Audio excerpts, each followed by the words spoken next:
Warm welcome to the course on power semiconductor drive. This is the first lecture which is focusing on the introduction to the power semiconductor drive. Power semiconductor drive.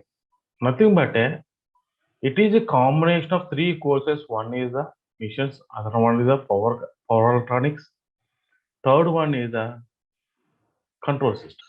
Now we are going to see the what is the drive.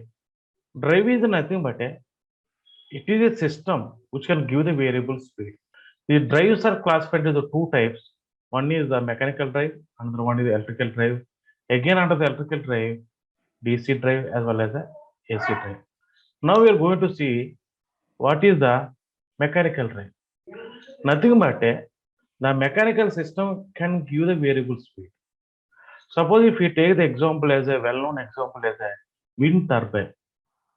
When the wind is passing on the blades of a turbine, the blades will be rotating. Once it is rotating, then the shaft also will be rotating. Nothing but the linear motion of the air will be converted into the rotating speed. So this is the coming under the mechanical drive. It is a drive which can give the variable speed, but that speed can be controlled by the airflow. This is the system. This is the mechanical system which can convert the airflow into the rotating speed. So it is coming under the mechanical drive. Now, one more example, hydropower plant. In hydropower plant, we are constructing the plant. We are constructing the plant where we have a large amount of water is there. So we have to, first of all, we have to construct the dam. Once we construct the dam, so there the water will be stagnated. Once the water is stagnated, then that water has a potential energy because that water will be stagnated at a higher heights. So it has a potential energy. That water we are sending through the pipes, those pipes are nothing but a penstock.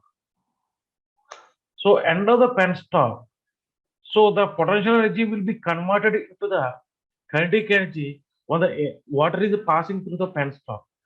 Kinetic energy of the water will go and fall on the turbine, so the turbine will be rotating. Nothing but the linear motion of the water, which is there in the penstock, that will be converted into the rotating speed. It is also one more example for the mechanical drive. This is the dam. This is the water is reservoir to the penstock. The water is coming. It is falling on the turbine, so the turbine will be rotating.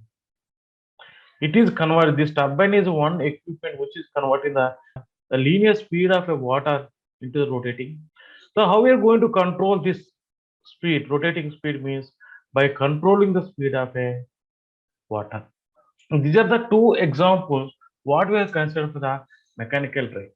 The mechanical drive is nothing but it is made of a mechanical system so that it can able to give the variable speed. Conventional electrical drives.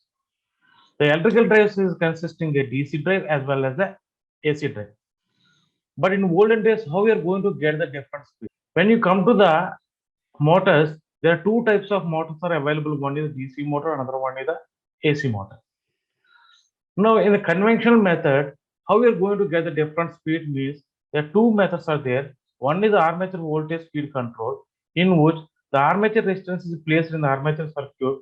By changing this one, a variable voltage will be applied to the motor, so the motor speed will be decreases for a given value of the field current.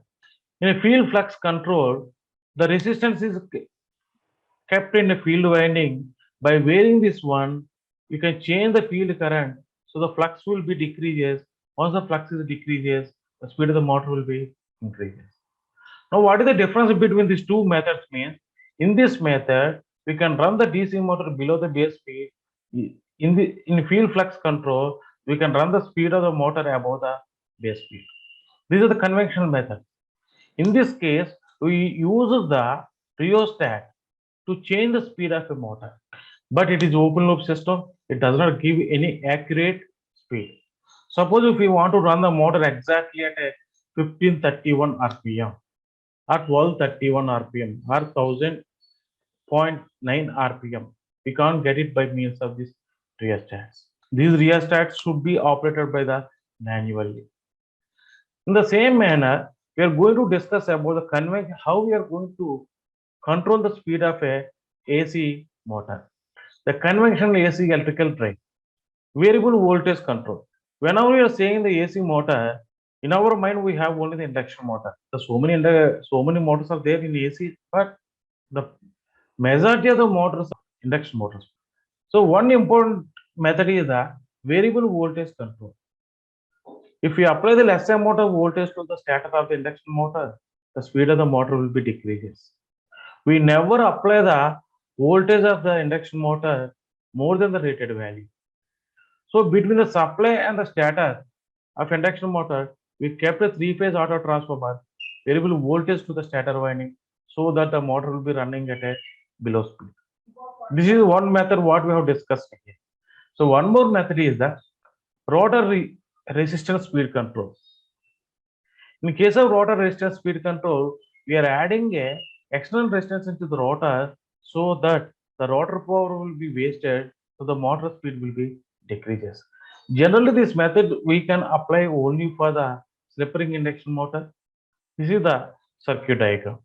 This is three-phase supply. We are giving the supply to the stator winding. This is the rotor slip ring. To the slip rings, we are connecting the external resistance. By controlling this one, we can control the speed of a two methods we have taken. One is the variable voltage method, another one the rotor resistance speed control. In this manner, so many methods are there. Pole changing method, variable frequency method, P by F control also there. But this is the introduction class, so that we have considering only the two methods. Now, what is the power semiconductor drive? If we observe the DC drive and AC drive, in all these cases, we are applying the less reduced voltage to the stator wire. That we are achieved by means of a rheostat in case of a DC. In case of AC drive, that we achieved by means of a three-phase auto transformer. But due to the emerging of the power semiconductor devices, we know the rectifier circuit, inverter circuit, choppers, so many electronic circuits are coming to the market. There is a drastic research is going on the power semiconductor drives. So there is a lot of development in the power electronic circuit when compared to the machines. So due to the advancement of the power electronic circuits, now we are using a power electronic circuit to apply the variable voltage to the motors. If we take the DC motor, right, this is the AC supply. This is the single phase control rectifier circuit, nothing but rectifier circuit, which is converting into the DC supply.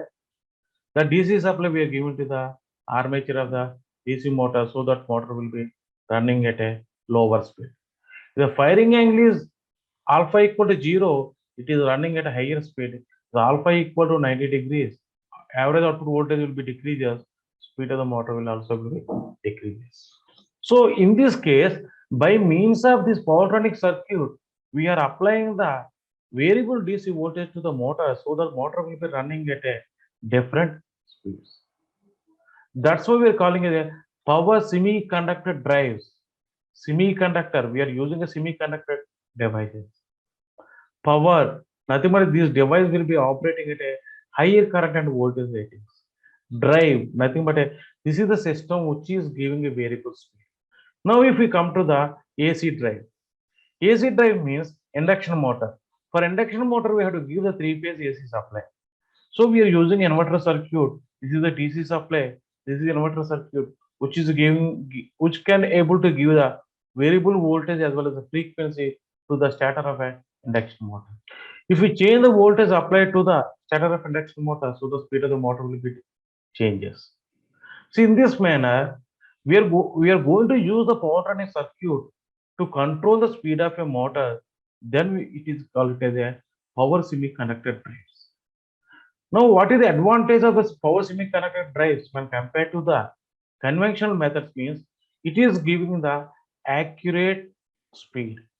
Exactly, if you want to run the motor at a 400.01 means we can make it by means of this one, because this circuit we can operate in a closed loop system. So one more important point is that accuracies will be improved. Next, it gives the stepless control. Very smoothly we can control the speed of a move. So that is the reason that the conventional methods are replaced by the power electronic circuit. Now, what is the application where it demands the power semiconductor drives means? Let me see the application part. The first one is the paper mills. In a paper mills, the paper will be rolled around the one tube that we can observe here. This is running at a, this will be run by the shaft will be run by the motor. That motor should be controlled very smoothly. Then only the paper will be wrapped around this shaft.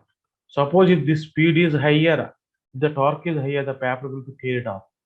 So that much of precious control is required for the speed as well as the torque in case of a paper mills. So that's why we're going for the power semiconductor drives in a paper mills. So one more important example is the rolling mills. This is a rolling mill. See, this is a sheet which is formed somewhere that will be rolled around this shaft will be driven by the motor. That motor is the electrical drive. Next, one more important example is the elevators. Every day we are seeing the elevators, nothing but lifts. The lifts also, when the cabin is moving from one floor to the another floor, that is also driven by the one motor. That is also the coming under the electrical drive. That motor also will be operated with a power semiconductor drive circuit. One more example is the robotics. In robots, the arm is moving, the leg is moving, the body is moving from one place to another place. All these movements it is getting by means of a electrical drive circuits only. This propeller is also will be running by means of motor.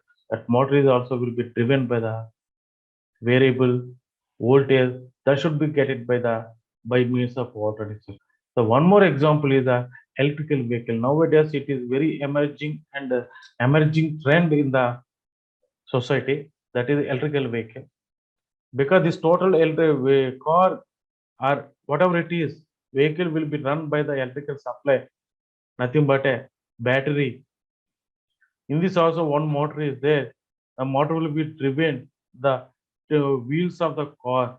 That is also coming under the electrical drive system. One more important example is the subway transport. In the subway transport also the electric drives are there. There are numerous applications where we can see the power semiconductor drives, nothing but electrical drives are there. So once again, I repeating what is meant by electrical drive means. It is the electrical system which can able to give the variable speed. We are going to summarize the today introduction class. We have seen what is meant by power semiconductor drives. Next, what is drive? Drives are classified into two types. One is mechanical drive and electrical drive. In mechanical drive also we have examined the two applications. One is wind turbine, another one is the hydro power plant. In electrical drive, we have seen the conventional DC motor drive, conventional AC motor drive. Next, how that conventional things are replaced with a power running circuit, that also we examine here. Now we have seen the what are the some applications we have examined here, we observed here, but practically numerous examples are there which is based upon the power semiconductor drive. Thank you very much. If you have any doubt, you can ask in the comment box of my YouTube channel so that I can answer your doubts.